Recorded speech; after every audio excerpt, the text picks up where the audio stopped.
Again for yet another day, Mafunzo New Curriculum Television, and as usual, as you join me, please remember to subscribe and also share with those in need. And today in my social studies lesson, I want to talk about challenges facing fishing in Eastern Africa. This is a very good lesson that can be also that can also help those who are in grade 6, grade 7, year 8, and those who are transiting to year 9. Challenges facing fishing in Eastern Africa. Challenges are problems. Now, fishing industry has been experiencing many challenges of late. And due to these challenges, you find that the farmers, the fishermen who are involved in this tedious job, they end up, many of them, leaving this job to venture in other areas. So today, I want us to look at some of the challenges as follows. And after looking at the challenges, if time will allow, I'll also look at the solutions to these challenges. Challenges and solutions. But first, let me discuss about challenges. Some of the challenges, stable. Some of the challenges, some of the challenges facing fishing in Eastern Africa are one, the lack, or rather, lack of market for fish. Yes, fishermen go to the lake, go to the ocean, go to the river, they do their job well, but where to sell the fish becomes a challenge. That's what I'm saying. That is a challenge. Lack of market. Number two, lack of capital.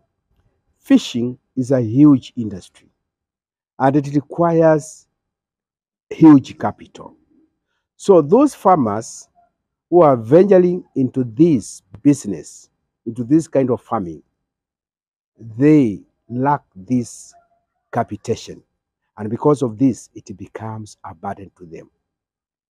Three, lack of modern fishing equipment and refrigeration trucks. Those are very important. Refrigeration trucks are very important. And these ones are very essential when you are transporting the fish from the source to the market. Because the fish is one commodity which is very perishable. So it has to be kept in that refrigerator, in those trucks which have refrigerators, so that they can, from its source, whether it is in the lake or the ocean, up to the market. The farmers do not have those modern fishing equipment. Another one is overfishing, and this overfishing is affecting the fingerlets. And when the fingerlets are affected, or rather they are fished, they are trapped by this net, what will happen in the future? In the future, we are not going to have any fish. So overfishing is another challenge. And then there is lack of efficient means of transport to the market. Here we are talking about infrastructure. Those people who are in the interior fishing grounds, if they have a challenge to transport their fish, if the roads are not okay, then it will be a big, big, major problem to transport their fish to the market. And then another challenge is domestic and industrial waste. Waste from domestic and industrial, they have really caused, they cause a very big pollution. Hence, majority of the fish die due to this domestic and industrial waste production, waste pollution.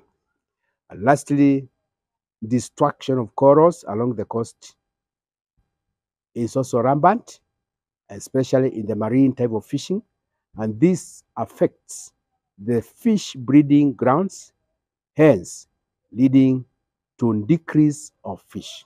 So those are some of the challenges. Of course, there are others, but I've just sampled a few. Now, let me now give solutions to challenges. Let me give some solutions to some of these challenges. Solutions to challenges facing fishing. One, we need to allocate We need to do this as a government. We need to allocate and source for funds so that we can fund these fishermen who are doing their job day and night. We need to give a source for funds and allocate to these fishermen. We source for the funds from outside, from anywhere, even if it means we get grants from other countries. And then we distribute to the fishermen equally without favoritism at all. And then another solution can be we need to protect fishing grounds from foreign vessels, especially where we have boundaries in our seas. For example, along the coast, we border with Tanzania and also Somalia. We need to protect our fishing grounds so that our neighbors do not violate and come and do fishing in our grounds. Because if they do so, we are going to remain without no fish. And then number three, provision of storage and preservation facilities. We need to provide storage and preservation facilities to our fishermen, such that their fish does not get bad before it reaches its destination. And also, we need to protect coral reefs from distractions, because we have just seen these coral reefs are the breeding grounds for other fish. So once we destroy these coral reefs, automatically we have destroyed fish. And finally, we need to develop rules and regulations to guide the fishing industry. There's no place we can run without guides. So we need to develop rules and regulations that are going to guide the fishing industry. Otherwise, boys and girls, those are some of the solutions. There are many others, but for now, I've just given you a drop of those challenges and another drop of those solutions. Now, what is remaining for you now? Do some bit of research using internet and see whether you can come up with them, and then we can discuss online. If you have any query concerning what I've just discussed, you can reach me through my YouTube, Mafuzo New Curriculum Television. My number is also there. You can reach me, ask me any question in connection with the fishing in Eastern Africa. For now, bye.